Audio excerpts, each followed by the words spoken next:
Hello, you're listening to the State of Potentiality podcast. I'm Sarah, and along with my co-host Rebecca, we explore the state of potentiality, the idea that at any moment your life could change drastically. In turn, giving you the opportunity to develop or become. Each week we interview people who have overcome challenges and use them to propel forward. If you like what you hear, subscribe to the podcast, leave a review, and share it with your friends so we can reach more awesome listeners just like you.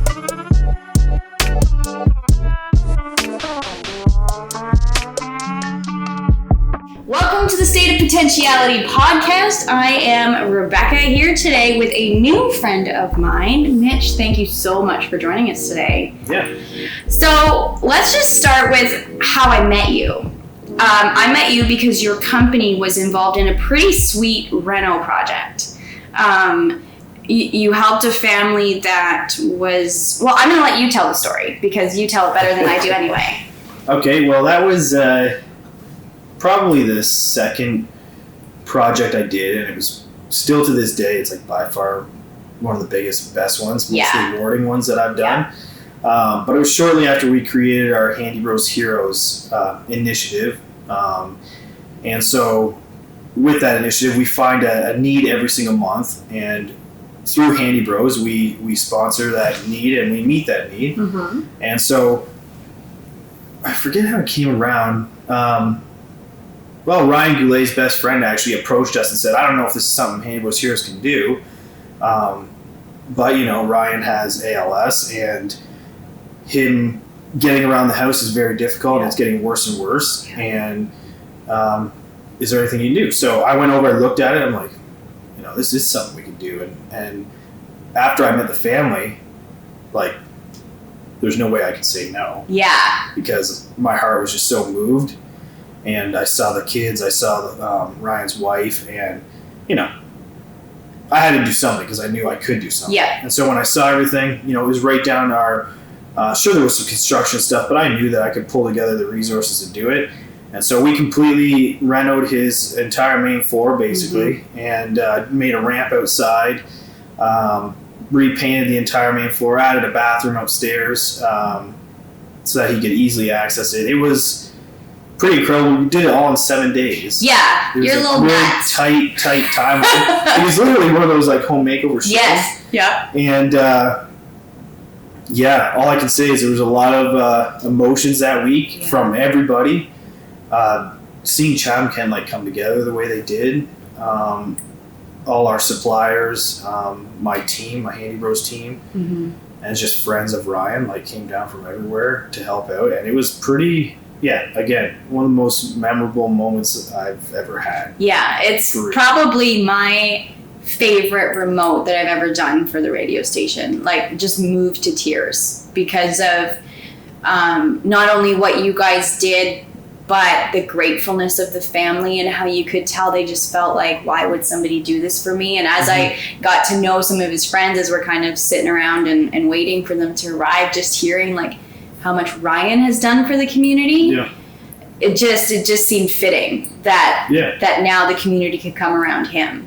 Yeah, and they said that to me, like seeing, well, they said they're not used to it. They were always the ones helping, and seeing it come around meant a lot to them. And, you know, the other day I was on our YouTube and I was watching those videos. Yeah. And, like, man, still the emotion from it, like you're watching, you're like, it takes you right back, and you're like, it was incredible. Yeah, for sure. Yeah, it really was. But it's just, I find that people strive to make a huge difference or get a large following, but I find the most meaning in those small community projects, those one-on-one things. They just see, and it doesn't end up just affecting that one person.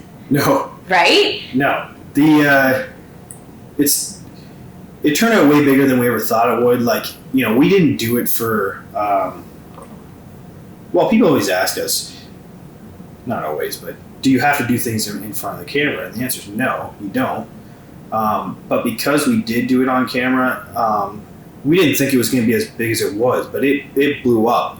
And it rallied Chatham Kent together. And I mean, like, everyone in Chatham Kent heard about it. Yeah. And so, you know, we had people wondering how they could help, what they could give, and we were able to do so much more for that family because of the awareness that was brought to it. And I mean, some people judge that, but I look at it as, hey, like, this family wouldn't have it any other way, and they were thankful for, how we were able to come through for them, and I am thankful for what we were able to do, and I wouldn't change a thing. So, and it spreads that. It's this contagious. Everyone wants to be a part of something great, and it creates this movement, and we saw it. Like, that day they came home, there was, I can't remember how many people, and this was like during the start of COVID. It was all outside, but there was still couple hundred. There's hundreds of people. Yeah. It was pretty incredible to witness. So yeah, it really was. Amazing. So now we've given everybody the great big story. Let's go back to your childhood. Tell me about your childhood. My childhood. So were you born in Chatham, Kent? Born and raised Chatham, Kent, and that's where like my love for Chatham, Kent comes from. Because I grew up here. I know all the spots here.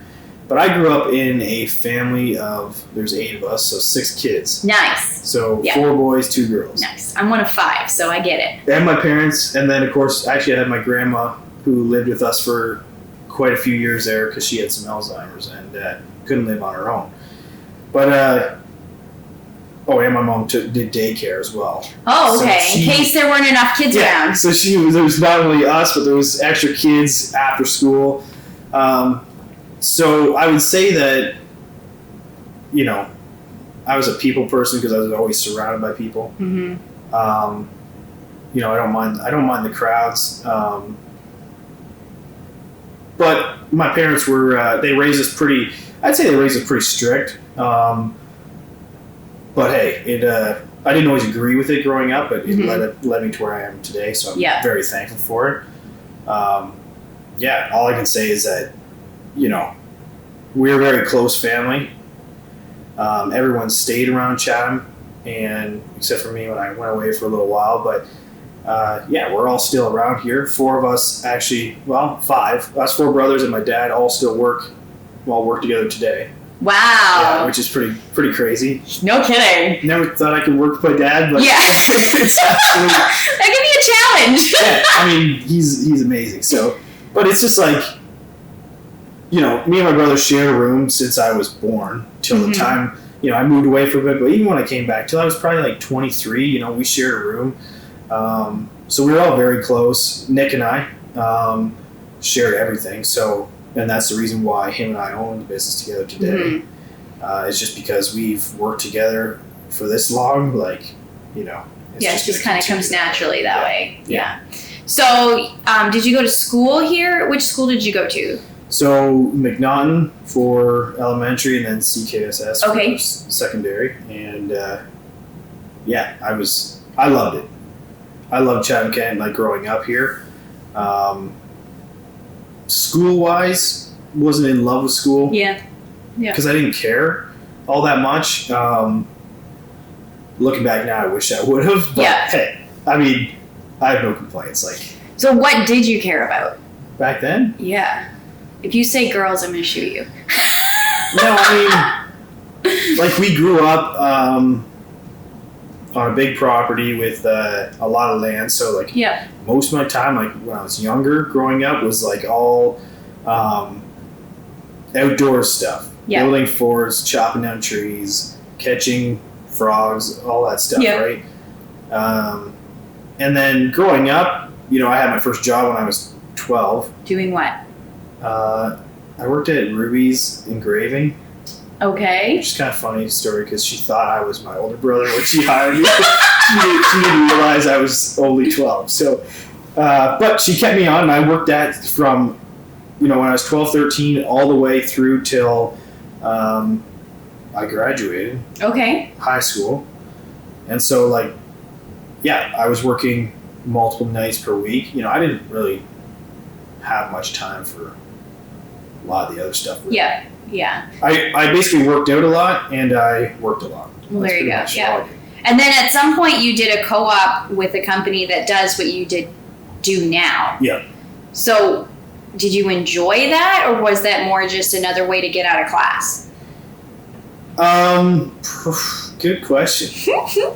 Originally, I think it was probably to get out of class. Yeah. Like, now that I'm an employer, I look at co-op and I'm like, hey, I want to give these guys the opportunity to learn something and to see if it's what they like or not. Back then, I think it was like, I don't want to be in school. Yeah. This gets me out of school. However, it does give you an opportunity to figure out if this is something you want to do or not. I will say, without naming the place, that where I was at, it was not a great experience because they didn't actually let me do any work. I basically just swept the floors and put stuff in there, which I hated. Yeah. So I hated it there because that's not, like, I wanted to learn something. Mm-hmm. And I was always very hands-on. And so learning a trade was something that I wanted to do, like in high school. Yeah, I took all the trades. Yeah. Because it was less paperwork, I guess you'd say. But That's I fair. just loved working with my hands. Yeah. I love making something. Yeah. I'm very creative, and it kind of ties into some of my later jobs, but I'm artistic and creative. Mm-hmm. So I liked how I could, you can make anything out of wood, you can make anything out of metal, steel, whatever, and you can create something that was never there before, right? And so I love doing that. And so I really just hated that during that co-op. I was never actually learning anything. I wanted to. Yeah, I don't know if it's changed much. But when I was in co-op, I got an amazing opportunity to actually help a teacher create a new music program. So I learned a ton about teaching and about the behind the scenes, but I remember other friends of mine who were in co-ops in retail, and they were just in the back organizing or cleaning. And I remember going, man, I thought co-op was supposed to be like you're learning things, right? But I guess different businesses, see it differently too. I don't know. From my side now, I'll say that I make sure, and I've actually hired probably, since I took over a few years ago, I've probably hired 5 at least co-op kids from high school. I bring them in, they actually go out there, they get hands-on experience, they're riding with the crew, they're never sweeping the floor like I was doing, because I want them to go out there and I want them to learn. I want to find out, do they want to do this, and give them a real chance. But yeah, I want them to experience it, and I always let them know, if you're good at it and you want to do it, there's a job here waiting for you, because we're in the trades and it's getting harder and harder to find. Yeah. So I think the co-op program is changing too, because you now are able to use co-op hours towards apprenticeship hours. Yep, which I was able to do that as well. Yeah. Yep. Okay. Because my second co-op, I worked at a body shop, and I liked that a lot more. They let me do a bit more. So, yeah. Okay. And it was used towards an apprenticeship. Oh, beautiful. Yeah. So did you get an apprenticeship in the auto body? Well, that just it. So I co-opted for Hoovelmans in Chatham in their body shop in grade 12. And then the day I graduated grade 12, I moved to Prince Edward Island, where my uncle owns some CarStar body shops and a bunch of dealerships out there, like Honda dealership, Nissan, and all that. So I went out there to work for him and to learn the trade. Got all my hours, but they were always too busy to ever send me to school, so I never actually got the license. So you it is what it is. You could probably just contest it. I think you can. I'm not sure how it would work now. I don't even know if it's I run this air conditioning company, but I also know how to fix your car. Well, and that's kind of why I am the way I am today. So I don't have any licenses, any degrees, any education above grade 12. Okay. So which is important because, one time in business, actually, I was looked down on for that, and someone came in, actually, they literally said to my face, "You're not worth speaking to because you don't have an education." Oh. And so, that's always been like a chip on my shoulder, I guess you'd say. And so, I don't know, it gives me that extra push to go and prove them wrong. And I have proved them wrong. That's a fact. And so the way I operate business is I tell my guys all the time, I expect you to go get your licenses. I'll push you to go get your license. But when it comes to your pay or, anything along that lines, like what you're worth, like I don't care what papers you have, I care about your heart and what you can actually do. So there's guys you can find guys with licenses anywhere, but it doesn't mean they're any good. Because what really matters, your mindset, your heart, like how into it are you? Yeah. How much do you care? Right? So you can have a guy who has no licenses, but he cares, and he'll be 10 times better than someone with a license who doesn't care. Right? So I've always preached that, I want to see you get your licenses and everything, but when it comes to your pay and compensation, like, I will pay someone who has no licenses just as much as a journeyman, because if he's out there and he's doing the work and he proves that's what he wants, right? Yeah. Because, I came up from nothing and proved these guys wrong. But I think it's like, I look at my uncle, he owns all those dealerships out in PEI. He has nothing. I think he dropped out before. I'm not saying education's bad, not at all. No. I'm just saying it doesn't define you. Yeah. And so, other great guys I've met, Rob Myers, for example, Yeah. No further education, phenomenal businessman, right? Okay, so tell our listeners a little bit about Rob Myers. Well, so I started working when I moved back from PEI, I started working for RM. Which is RM Classic Cars, right? RM Classic Cars, yeah. So my job back then was it wasn't all that long ago, I say back then. My job was to take the body of a car, so everything you see on a classic car, and to just make it exceptional. So, and that job was unlike any other in the sense of that was art. So that's what I'm talking when I say, I have this creative, artistic side where, so you take a car, first thing you do is you research the entire car, you find out exactly what it looked like when it was first originally made, and you try to put it back to that original. Because over the years, 80 years later, people have messed around with it, added things, taken things off, and so the judges know every detail of that car. So they're literally counting screw heads across the hood. Really? And they know if you have an extra screw head or something, they know it's not original, right? So you have to make it as original as possible. Even the wood, you try to save as much as possible. You don't remake the whole door, you just remake a piece that you need. Because it's scored on originality. So, however, there are parts that you can't get anymore, so you literally have to fashion them with your hands. And so it's old school metal shaping, which that was my favorite part, taking a flat piece of metal and shaping it into a fender, a hood. You can make anything. And so that's what I love most. Back then though, I didn't see Rob much at all. He was more in the auction side of things. He traveled. He was never in Canada much. So no. He's traveling all over. So I think I only saw him probably 3 or 4 times back there, or at a couple staff parties or something. Yep. But I didn't know him all that well. But I do know from later years, recent years, where I've gotten to know him better through business, that he's no different than me. And, he came from nothing. He had no money starting out, same as me, and no education. And, he took that place further than anyone could ever imagine. Yeah, and he's invested so much locally. The amount that he's given back to this community, I don't think we could ever quantify.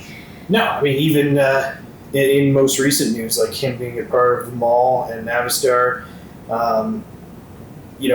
he's got that creative and artistic side to him as well, where, you've seen what he's done downtown. He's made it a new place, and I'm excited to see what he's going to do for the new stuff. But he's incredible for what he's done for here, Chatham Kent. And again, I that's in a way that's what I aim to do as well. Because same as him, I was born and raised here, and you have a heart for Chatham Kent and its people, right? Yeah. And especially over the last couple of years, through COVID, seeing how, you remember the Gift. There were different large events that happened in Chatham Kent that were just seeing how Chatham Kent pulls together. I honestly believe it's unlike any place I've ever been. I know people moving from Toronto to here, and they all say Chatham Kent is just it's a rare spot. Like, it is. It really is. We have family that moved here from Manitoba a year ago, and it's just, I mean, Manitoba, their license plate says "Welcome to friendly Manitoba," right? But it's got nothing on Chatham Kent. Yeah, no. And it's been really cool for me. I ran a business for a while, and to just see when people knew that it was local, like it had a brand that was not local, but we were featuring all local people, and like it just made a difference. As soon as I caught on to that, like my sales skyrocketed because people were like, oh, this is something good. I want to do this. So that's been really cool for me. And now with my job with the radio station, I just get to go and hang out with all these people and like learn from them, and like there is no job better than mine. I'm just going to say that. So you work for RM, you have very little education, and all of a sudden this opportunity comes up for you to get involved at Handy Bros. Yeah, so my brother had been working there for a few years already, and he was incredible at what he did. And this goes back to the way we were raised. So we were raised to work extremely hard. You know, if you're working for someone, you're not lazy. You don't, feel entitled or argue or push back. Like you do your role and you do it to the best of your ability, no matter where you are. So, that's why I had a job when I was 12. Like my parents taught us, whatever you want, you have to go and get it yourself.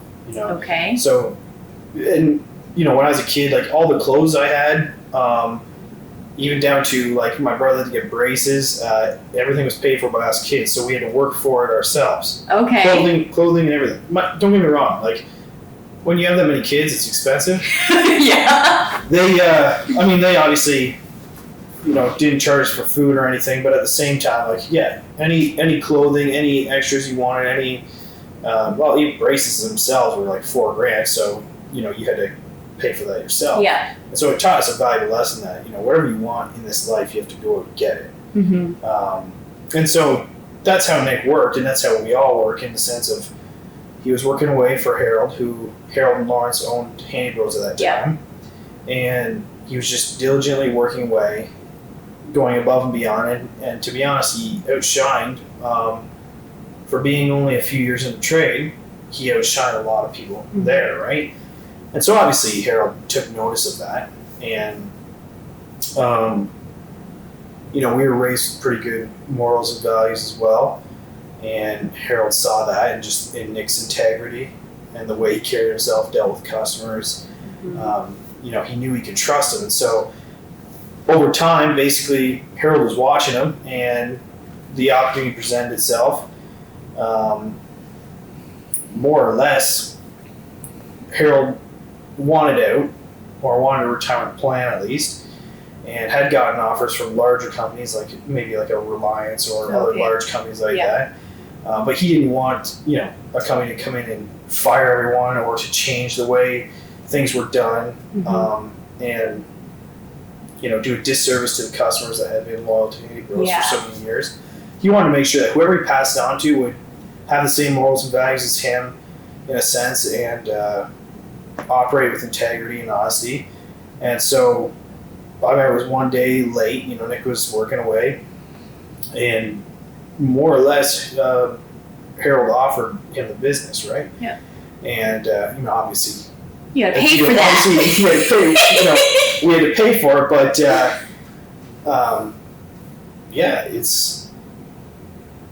it was basically given to us in a sense, right? And so actually what happened originally was, Harold didn't want Nick to have it alone. He wanted him to have a partner. Okay. However, Harold thought that I was too young, which, Nick and I were, at that time I was 22, 21. Are you younger than me? Maybe. I don't know. Oh boy. Elvie? I'm 29. 28. Just turned 28. Man, I'm getting to the point in my life where people younger than me are more successful than me, and I'm like, this is, no, this, or they're just doing more. I just took a different track. I had my kids early. Just different journey. Yeah, but it's just always, always interesting watching that. So, Harold thought I was too young. I was 21, 22. And Nick would have been 20, if I was 22, he would have been 24. Okay. Right? So, yeah, we were young. And to take over a company, you know, he was worried about how the customers would perceive it, how the guys who had been working there for 20 years, 30 years would perceive us taking over, would they respect us. So there was a lot of fear there. And, yeah, me, myself, I'm like, you know, I knew that I wanted to be with Nick. But did I feel like I was worthy of it? I don't know. So at first, he wanted Nick to partner with my dad, who at that time was not ready to do something like that. They suggested my uncle, and as last pick, it was me. So not with Nick. With Nick, I was his first pick. Yeah. Because he just knew. Yeah. But Harold didn't know me. Right? Yeah. And so by default, I was accepted. And so I moved into the field. I left RM, moved into the field, like doing commercial installs. Okay. And so I worked away as undercover boss. Like nobody knew what was happening, but I always knew what was happening. Yeah. Kept it secret that whole time. And learned the people, learned how the operation was running. Once Harold was ready to announce it, it was announced, and then I moved from the field into the office where I learned under Harold for about a year till we took over in 2018. So that must have been such a cool opportunity to just go in and learn like from the ground up. Were there things in your mind where you're like, yeah, I'm going to do that differently? Or, you know, people that you noticed maybe that weren't getting recognized? Like, was that your mindset, or was it more just, I need to figure out how they do this? Well, I don't know. There was a bit of both. Like on one hand, I didn't know, there was no timeline. We didn't really know originally how long. Okay. So I didn't know how long I was going to be in the field for originally. I knew it was always the plan, but I didn't know how long I'd be there for. So, you know, to be honest, I was just showing, I was young. I mostly just showed up, you know, worked hard, learned what there was to learn about HVAC in the field, got to know the guys, tried to build a relationship with them. I was probably most afraid of maybe some older guys there who were difficult maybe, or difficult to handle. Like that would have been like, oh, will they listen to me type thing. In my head, I'm thinking that as I see scenarios unfold. Yeah. But overall, I've never been one to worry or stress too much. I just deal with what is in front of me, you know, and I know what's coming, but I work hard in the moment, and do everything to prepare for the future. So I wasn't totally thinking about what am I going to do when I'm in this scenario. I was just thinking about how much can I learn now, where I'm at, and I knew that, you know, when I move into the office to learn some management stuff, well, I'll learn part of that. Yeah. So you've been a learn as you go, like learn. Always, yeah. Yeah. Well, Nick and I both, like, in the grand scheme of things, we didn't get much training. I've always been you drop me in the fire, you know, it's either sink or swim, like, and that's where I perform best is like under the pressure. Because one of my characters, if you ask anyone about me, like they always say like, this guy's the most competitive guy you've ever met. Like, okay. So if there's ever a challenge out there, I will be on a mission to destroy that challenge. Awesome. So that's like, and that's one of the things that has made me successful is because, I'm very, very hungry for, to prove people wrong, to do things that have never been done, to achieve goals, very goal driven. I learn by doing. You just throw me in there and I'll figure it out. Yeah. And so that's how it was. Like I remember, you know, the day I was basically one day I was just put into management and we just nailed it. Like all the made it happen. Yeah, I mean all the worries sort of wash away, and actually, you know, the fears that we had, so like the community, how they would perceive it, the guys who were long term, you know, how would they respect us? It actually went completely opposite to what we expected. You know, I expected pushback. There was no pushback. In fact, it was so much better than I could ever imagine. Huh. So, and yet I know how to explain it. I know how to reason it. I guess basically what happens is maybe over time, and no fault of the previous owner, but over time people start to feel unappreciated or undervalued maybe, or like they're not heard. Yeah. But when Nick and I took over, we needed them. Mm-hmm. And we have always been that way because, you know, I didn't have a ton of experience in the field. I had, a couple of years at that point. Nick had 5. Nick was very good, very smart technically. Yeah. On the service side, but again, install side, you know, we needed these leaders. So we actually went out there and we asked them, hey, how would you do this job? What do you think of this job? What would you do in this scenario? So all of a sudden, they're being asked, you know, what do we do here? And so they're thinking like, wow, someone actually wants to know my opinion in a sense. And so they're sharing more. They feel included. They feel valued. Like, hey, what I'm saying actually has value, has worth, right? Yeah. And so, yeah, it completely changed the dynamic of the culture around there where it was all positive. And without doing anything in the first year alone, like without doing any business strategic moves, just the culture change alone made us like, I think we grew 30% the first year without even adding a single person or anything. It was just a mood change where it was fresh, it was new, people felt appreciated and valued, and it changed everything that first year. Yeah, that's amazing. So we were doing stuff that had never been done before in Candy Rose history. Yeah. So it was crazy.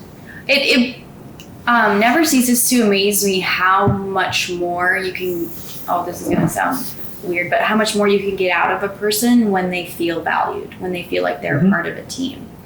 I know even for myself, I'm a stay-at-home mom, and on the day where my husband walks in the house and goes, wow, the house looks good, I'm like, yes, this is great. But, most days it's, where's supper? You're like, I know this is my job. I'd like to feel appreciated for it every once in a while. No, it's, humanity has one basic need, and that's just to be loved, really. And that's what it comes down to is, you show love through different ways, and appreciation, value, like that's what everybody wants. Yeah. No matter if it's in a career, in a relationship, no matter what you're doing, like everyone wants to feel valued. And so when you're able to give a person that, it changes from a negative atmosphere to a positive. And when you're in a positive atmosphere, when you have a positive mindset, it's crazy. Like the world just opens for you. And so, like I said, without changing anything fundamental about the business, everything changed. Yeah. Which is crazy. So cool. And it goes back to the mind, which has always as the CEO of Handy Rose, my job is to coach people, right? And to make them great or as great as I can, right? To encourage them. And so, the mind has always intrigued me because it's like, there can be 5 people looking at the same scenario, unable to find an answer for that conflict, say, or whatever it might be, that's that problem. And then one person walks in with a open mind or a positive mindset and solves it within seconds. Why? It's not because they're better. Everyone has that capability. It's just, it was mindset. It's basically, the best way to put it is when you're positive, your eyes are open. When you're negative, they're closed and you just can't see, right? And so being in that positive atmosphere opens your eyes and you can now see a whole new world. Yeah. Is what it really is. Yeah, Bob Proctor says something about how you should never think about why you can't do it. Always go, okay, there has to be a way to do this. How am I going to do it? I really like Bob Proctor. Well, that's if you were at Handy Rose for a day, you would catch on to that for sure. Nick and I are always preaching that. I firmly believe, and you ask any friends that I have, I say this all the time, we're all human. Mm-hmm. Why is it that a guy like Elon Musk can do the incredible things he's doing? Why can't I?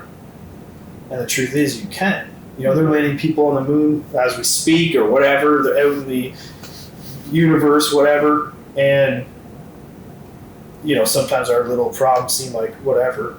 The fact is, we're all human. We all have the capability to do something great. It all just comes down to, do you believe you can or not? And so that's how we approach every problem, There's people inventing things every day, things that are life-changing. We can figure this problem out. We in our team, our management team, our entire Handy Bros team, we have great individuals, right? And you're telling me we can't come up with some pretty insane ideas, innovative ideas? Yeah, for sure we can. Yeah. And so that's what it comes down to. One is and that's, when you're positive, you often believe that you can do things, right, that a person in a negative state wouldn't believe they could do. Yeah. And so, it opens your mind and the impossible becomes possible. Right? Yeah. Well, look at your growth. It's been, you guys are expanding and I know more into Chatham Kent has been a big part of the branding that I've noticed, because you guys were Blenheim Wing was your building and now people all over are talking about you, which is awesome. I do want to just go back to that you're not educated in this. You don't have a business degree, you know, right? And I'm not saying that in a negative way, but who do you learn from? Because you can't. I feel like in order to succeed, you always have to be learning. And I'm a big mentorship person. Mm-hmm. So do you have people where are you learning how to run a business from? Well, read a lot. Okay. And I would say that's probably the biggest thing. Between learning on, you can learn anything on YouTube now. Anything. Yeah. And I know it sounds crazy, but during my morning routine, there's always a training or learning period where I'm either reading a book, listening to a podcast, watching a YouTube training video on leadership or whatever, right? Studying other people in business, how they got to where they got. And just, the truth is you always got to be learning. So it's always just researching these great individuals, people you want to be like, and, trying to emulate that, right? Yeah. And so, you want to learn leadership, there's tons and tons and tons of stuff out there. Yeah. So what's your favorite book you've read when it comes to personal development or business development? Business development would probably be Good to Great. Good to Great. Good to Great. Which is basically taking a good company and turning it into a great one. And it's all, I guess there's a lot to it, but it's about getting the right people on the bus in the right place. So it's all about team. If you have the best team, you're gonna win. I don't mean not always the top performing individuals, because we all know that if you have a star player, it doesn't mean you're gonna win. No. But the team that works best together, all in the right place. You know what I mean? Mm-hmm. And so it's Good to Great. Definitely my favorite business book. In regards to personal, I would say, I think the title's Can't Hurt Me, by David Goggins. Okay. Insane book. Okay. Do you know Goggins at all? I don't think so. Oh, incredible. So, you want motivation, you check out David Goggins. Okay. It's going on my list. He's Can't Hurt Me basically tells his story from childhood, and how he just basically overcame everything and became the world's toughest man, basically. Honestly,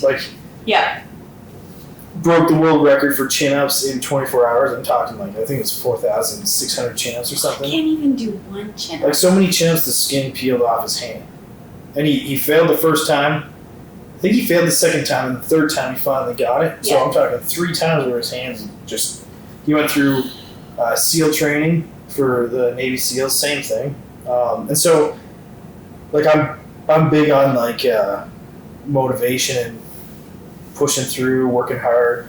You know, I work out every day at 3:30 in the morning. Oh goodness. So it's like that guy inspired me, and that was one of the books that like woke me up in a way. It's like his kind of philosophy is kind of,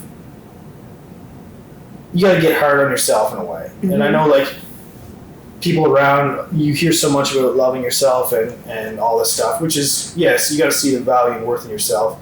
But there is a part where you've got to stop lying to yourself at some point about things in your life, like, and just look the man in the mirror, see you for what you are, and go there and do something about the things you don't like, right? Mm-hmm.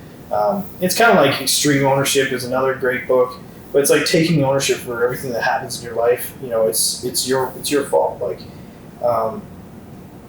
you know, if you are, like, I complain about being overweight sometimes. Like, he's like, you know, if you're overweight, well, do something about it. You know what I mean? Like, stop just complaining about it. Yeah. Whatever you want, go out there and get it for yourself, is what it is. So it's less whining, more doing, I guess. Yeah, well, there you go. Simple. There's the Coles notes. I'm very big on it. But those two would definitely change my life. That's awesome. That's awesome. What is your morning routine like? You're saying you work out at 3:30. Yeah. Like, I'm proud of myself for working out at 5. So there's a YouTube, well, 2 YouTube videos on it. The Handy Bros YouTube actually is pretty incredible. I'm gonna have to look you guys check it out. Yeah, and we'll link it in the show notes. There's a lot of great videos on there. So a lot of Handy Bros Hero stuff, a lot of like our daily stuff that's going on, customer reviews. Like, we have a lot of great professional videos on there. Mm-hmm. But one that I did one time, which I hate because it's like, I hate how it's like all about me, but people were asking, because I always do videos and they're like, what are you doing up to this time? So I was like, you know, one of the suggestions was you should do a day in the life type thing. So I did, and basically I wake up at 3:30, I work out for about an hour, I'm to work by 5, for the most part, and then guys don't show up. So from 5 to 6, I do like on my way to work, I usually listen to an Audible book or whatever. Mm-hmm. When I get to work, I spend some time usually self-reflecting, journaling, praying, that type of thing. And then when 6 of my guys get there, I go out and have some coffee with them, like, while they're coming in to, you know, keep connection with them. Mm-hmm. And then kind of start into the day. And usually I'm there I'm usually at the office from 5 a.m. till 6 or 7 p.m., right? Usually. But yeah, the mornings are like my sacred time, I guess you'd say. Mm-hmm. It's like, you know, I get my body and mind right, and it sets me on this course through the rest of the day where, you know, I have that mindset that I need, right? Yeah. Yeah, and that mindset to leave people with a feeling of increase. Yeah, everyone I touch, I should be, you know, leaving them better than I found them in a way. Mm-hmm. And I always try to do that. You know, I'm not perfect. We all have baggage that we carry from years, right? Mm-hmm. Years past, but you know, my job in my role at Handy Bros is to, you know, always be as positive as I can be a leader. Yeah. And that means that, you know, you're not way up here. You actually get down in the trenches with the guys.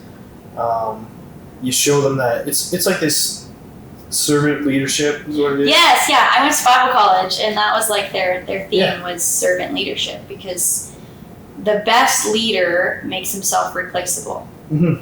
So I'm like I'm a Christian. I read the Bible, and so I try to live that out daily. Like, I try to, you know, lead my life with love and treat everybody and let them know that I actually care about them. So the way that I run the business is the same way. You know, I want them to know that I care about each and every one of them. Every decision I make for the people that work for us, work with us, and our customers out there. Every decision. And so at the end of the day, like, I want them to know that they're family just as much as blood family. Mm-hmm. And, you know, I would do anything for them. So, yeah, it's And that's the reason Nick and I got into business anyway, and which kind of ties Handy Bros Heroes and everything, is because, and you see it in the videos, because I say it all the time, but, you know, when we took over the business, because like I said, it's not like we went out there and took the business, we were actually chosen for it in a sense, right? And so, personally, I believe that, you know, there's a plan for my life in a way, and so I'm out here, I'm doing the best I can, and, you know, God has given me this business to run, and my job is to steward it well, I guess you'd say. So I take something and I make sure that I multiply it, and I make sure that I use it for something greater. So when Nick and I took over, you know, we vowed to ourselves and to God that basically we'd use this company to someday fund something greater than ourselves. Like, we're not taking personal gains, taking the profits from the company. Everything goes back in. You know, we reinvest it. Handy Bros Heroes it's expensive. Yes. It takes a lot of money and resources, but at the same time, it's exactly why we got into business, to reach people, to touch their lives, and to live better than we found it. And we talk about it all the time. We always wanted to build a youth center and fund it someday, because, you know, my mom she babysat. We always had kids around, so we love kids, and kids always seem to love me. Like, it's easy for me to build a connection with them, right? And so, like, I used to teach Sunday school and stuff. I used to love the kids, so it's like I wanted to make a spot where they could, you know, maybe even underprivileged kids or whatever it might be, could come out there and have fun and, you know, get away from some of the bad stuff in the world. I don't know if that's going to happen down the road. Who knows? Kind of all depends on our success. But at the same time, Handy Bros Heroes is like our way of here and now, giving back in the way we know how, and making sure that we're staying true to our vow in a sense, right? So Handy Bros Heroes is local to Chatham-Kent, yes? Mm-hmm. So once a month, you pick a charity or a project to donate to? So it can be a person, a family, a cause, a charity. It really doesn't matter. You know, I get lots of different nominations, and most of them, well, it's probably half and half. Some are people, and again, I don't know these people. I try to make sure that, you know, in the sense that they, I don't know if deserve it is the right word. If they're going to use it well. That they're going to use it well, right? I want to make sure that I'm helping somebody who wants to help themselves. And so, you know, I do some research on the person, but mainly people just nominate, and I go through them, I sift through them, and I find a need, and, you know, I get lots of needs. And I wish I could answer them all. Yeah. But I can't. So, you know, what we've done in the past, like Christmas, I did 12 days of giving, which was insane. So I had to make 12 videos in like less than 20 days. Yeah. And who's your video guy? Wade, yeah. Wade's amazing. Oh, he's so good. He's offered to let me shadow him for a day, and I'm pumped because I want to learn about what he does. No, he's awesome. So him and I collaborated, and we met. Well, no, I met him before, but what really sold me on him was where we first met. Okay. Yeah. So that was my first project with him, and I'm like, man, this guy, like, we had a great relationship, so I took it off of him. Solid dude. The 12 days of giving was intense, but like I was rewatching those videos the other day, and I'm like, man, these are awesome, like so heartwarming, especially like we saved like the day 12, and then every month, so we've done like Free Help CK, Rock Missions, like donated some stuff to them, but everything is like Alzheimer's Society. My grandma had Alzheimer's, so they were raising during the month of May, I believe it was. So we just literally within a day, like I sent a message to all my people. I was like, let's raise some money internally. We were able to raise over $4,000 just in Handy Bros within a day, like, without much notice at all, and donate it back. And I was able to tell part of my story about how growing up with my grandma, how I took care of her all the time, and how it meant a lot to me to be able to get back in this way. And so, but yeah, mainly, again, it's Handy Bros. It's our internal initiative to give back. So it's funded through us. It's our people that are doing the work for the most part. If it's some big project, we'll, use our suppliers who we buy through to get better deals on stuff or whatever. But yeah, it's all inside the company, and it gives all of our guys and girls the satisfaction of knowing that they're not just working a job, they're working something bigger than that. Like they know that, all the hard work we put in actually goes out there. It goes to people who need it, and they feel a part of something greater. And so it's great for everyone all around. It's great for the person we're helping. It's great for the community because they are inspired by it. And actually you see, like you asked Greg Hetherington from the radio, like he sees that contagious movement that happens all the time because, we go out there, we do something, and then a bunch of other businesses want to jump on and join in. And him and I have had those talks many times. It's crazy to see what a little inspiration can do, right? Yeah. And so and then it helps our guys internally because why wouldn't you want to work for a place that is more than just a job, right? Yeah. I definitely noticed the camaraderie when we were at the Boulay family's house between your staff. It was pretty cool. Also, you have the comfiest hoodies in the world. I need more. Yeah. I need more. We're rebranding, so we gotta get some more made. Okay. The new kind. Well, you're gonna give me one, right? Yeah, sure. Okay. Absolutely. Perfect. I almost didn't get one, and then when I did, I'm like, I'm never taking this thing off. Yeah. So I finally swapped out my hoodie from college for that one. So. Yeah. But yeah, Mitch, thank you so much for being a part of this. I'm excited to share your message and your inspiration with our listeners and now our viewers as well. I'm going to give you the final word. What do you want our listeners to know? I guess just the summation of my life. I don't know, like the story I would want to tell through my life is that, one, you can be anything you want to be. When I was a kid, I had dreams, but probably not even this big. I'm not where I thought I would be. And I could tell that, I'm only 3 years in the business, and we've grown a tremendous amount in the last few years since I've taken it over. And we're like this, I say it all the time, we're like this snowball that's rolling down a hill. Like you just start gaining size and growing at such an incredible rate. And so, yeah, you could be anything you want to be. No dream is too great. And I think that, I always say if I could go back and do one thing as a younger teen or whatever, I would have read more to learn as much as I can. Don't get me wrong, my time in PEI, where I did whatever, it made me who I am today, but at the same time, I wish I could have learned more or whatever.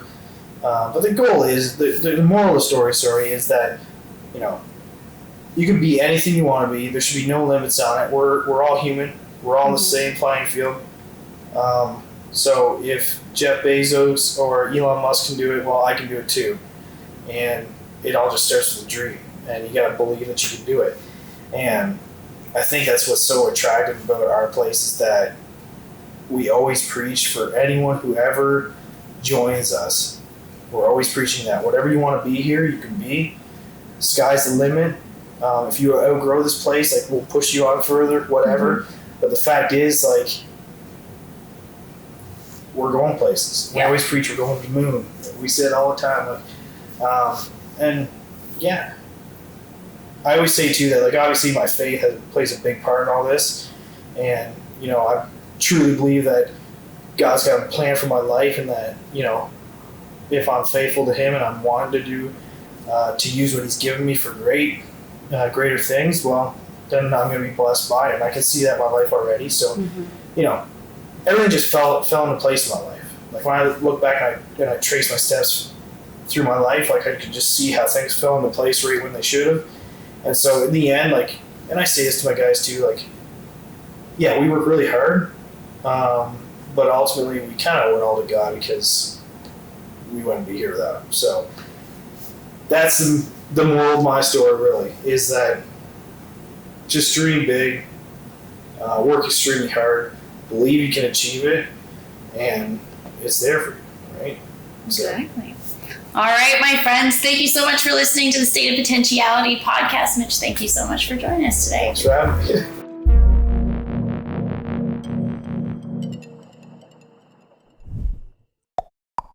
All right, Rebecca, that was such a great story to hear. And I love it because I was also someone who, I chased after the degree. I chased after the achievements because I thought that would give me my purpose.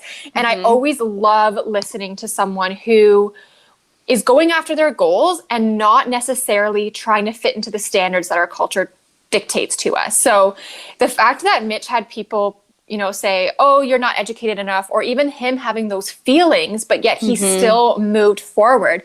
I mean, if we stopped our goals every single time someone said something negative to us, whoa, we wouldn't have a podcast. we wouldn't have a podcast today. And it's just, I love it. I love listening to these interviews because even for me, when I'm doing things, like I was listening to Mitch's interview yesterday, and it was a beautiful way for me to start my day and remind me why I'm doing what I'm doing. And the fact of, you don't need another achievement to get to your goal. You need to stay committed and to pursue it, knowing and trusting and getting grounded in your why and why it's so important to you, and just keep moving forward. So I loved Mitch's integrity, his values, and that he's definitely serving people with a healthy sense of compassion instead of striving after approval, which I believe, and that's what I had to learn myself, and that's now what I'm teaching others. And it's a beautiful way to live.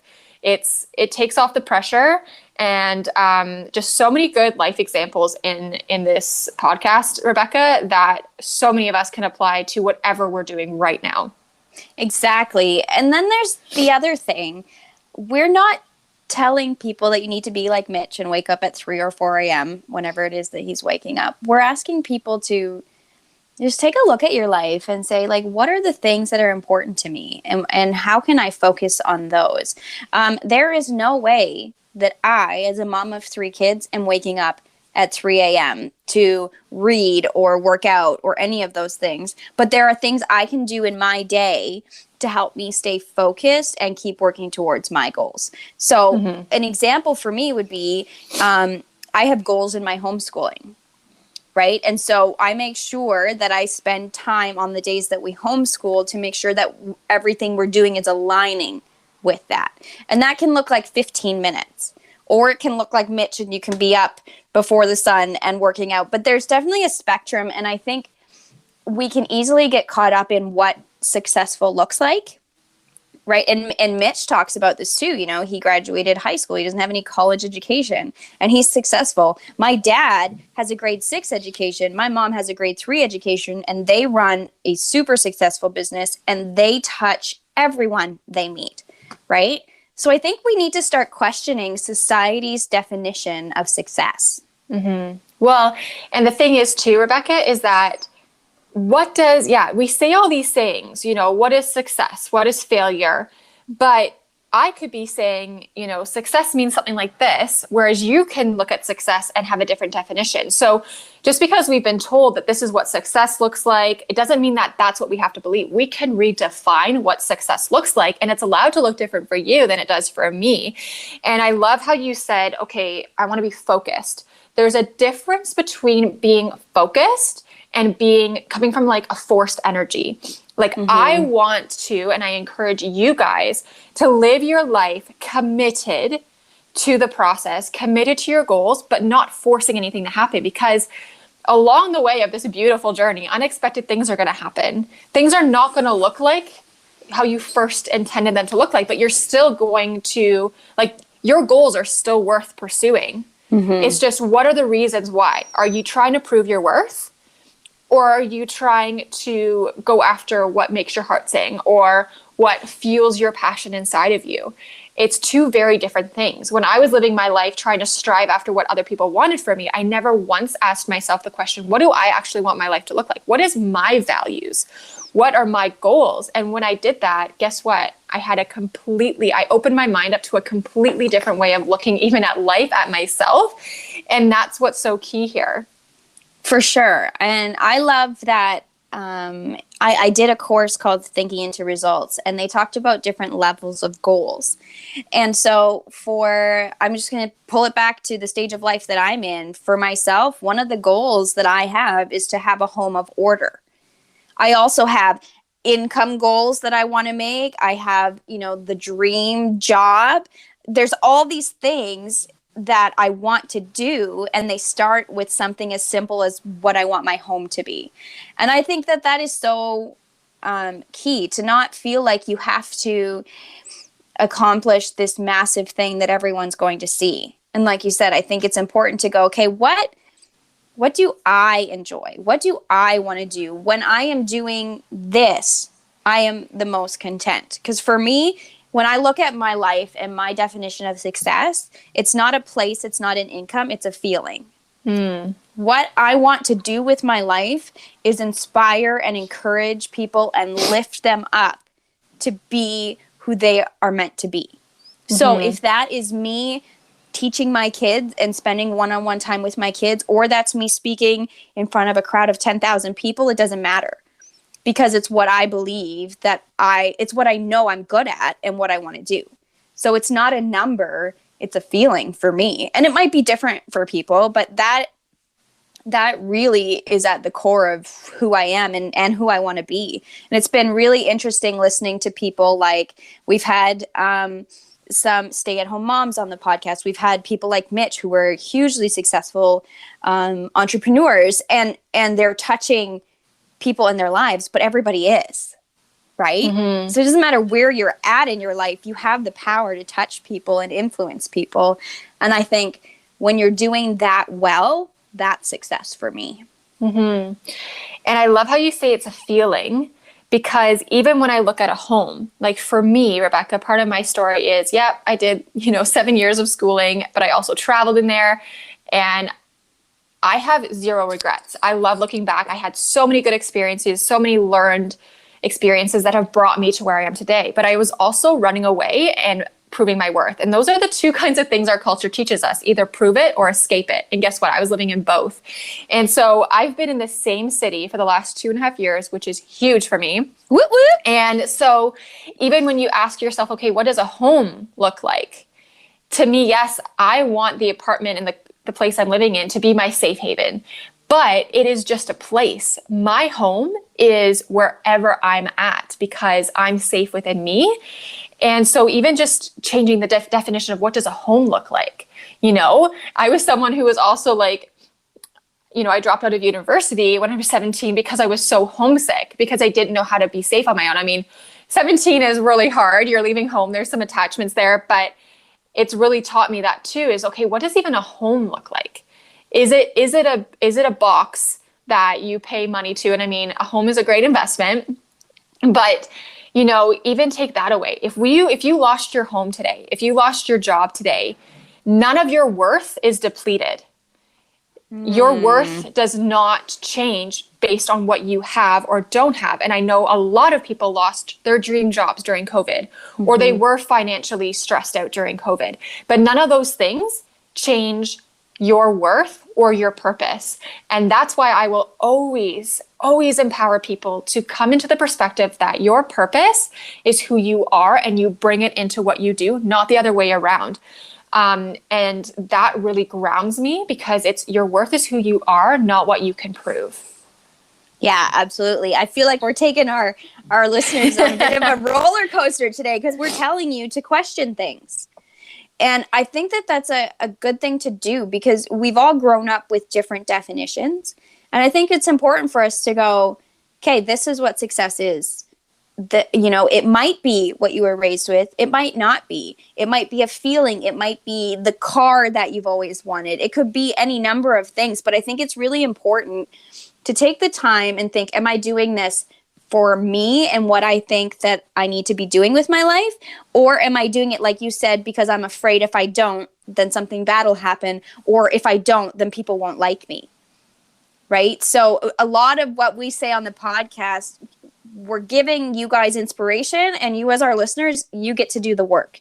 And I mean, Sarah asks some great questions, and she gives you guys some great resources, and we really want you guys to be doing the work because we want you to feel like you're successful. Mm-hmm. And the thing is too, is that some of you probably have the great family, the great job. And, I even have clients say to me, Sarah, I have everything I've ever wanted. Why do I feel so unfulfilled? Why do I feel like something's still missing? And the thing is that you can have so many good things going for you, but we're still reflecting on what we don't have yet, what we don't look like to others. So, instead of, we're not questioning you to like give up everything and move over to Africa or to move to New Zealand. I mean, if you want to do that, go ahead. But some of you are really in a great space in life. So it's the question of, how do you want to show up? Mm-hmm. How do you want to bring yourself into these experiences? I want you to be fully present with your kids. I want you to wake up and love going to work despite what's going on around you. We can't change what's going on around us. We can only change what's going on inside of us, our perspective, our motivation, our mindset. Those are the things that matters because that's who you are, and you bring that into what you do. So it's just a little shift. And it's, again, knowing that you're not going to lose you when you do look at these different definitions and think, okay, what's my definition of love? What's my definition of a home? What's my definition of success? You should know it based on you, not what someone else has told you what it should look like or what it should be. Mm-hmm. And it's so key. It's life transformation. It's life transforming. And this is my coaching, because I don't want to give you the answers. I want to ask you the questions. So you go home to yourself and you realize that this is your power. This is your purpose. And it's really exciting. For sure. And stay tuned, listeners, because we have a great interview coming up shortly on mindset and questioning things and how to do that in a way that you feel you've gained something from that process. So we've got that coming up in the next few episodes as well. Thank you again so much to Mitch and the whole Handy Bros team, because they really inspire in this community, and we love that you took the time to listen today. So check out Mitch on socials and Handy Bros, and Mitch has done a ton of great YouTube videos as well about mindset and some of the things that he's working on.